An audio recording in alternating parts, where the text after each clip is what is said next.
Lorsqu'on regarde attentivement la carte des déplacements de Paul au cours de ses voyages missionnaires, on constate qu'il choisissait ses étapes en fonction de la présence des synagogues.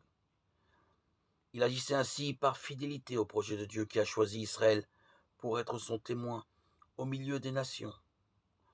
Le projet était clair. Aller de synagogue en synagogue, annoncer que le Messie attendu par tous est venu en Jésus. Mais très vite, dès son premier voyage, un problème s'est posé. Si à Jérusalem seuls des Juifs, soit de naissance, soit convertis, fréquentaient le temple et les synagogues, il n'en allait pas de même dans la communauté juive et de la diaspora, qui se trouvait en dehors d'Israël.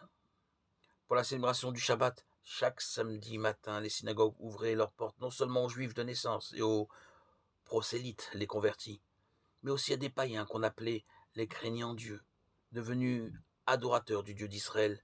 Ils demeuraient néanmoins des païens, au sens où ils n'adoptaient pas les prescriptions de la loi juive, ni la circoncision. Or, ce sont ceux-là, majoritairement, qui ont demandé le baptême chrétien. En accédant à leur désir, en acceptant donc de baptiser des incirconcis, Paul et Barnabé n'étaient-ils pas infidèles à l'alliance?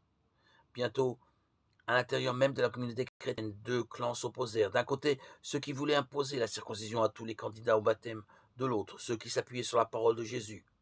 Celui qui croira et sera baptisé sera sauvé. Marc 16, 16.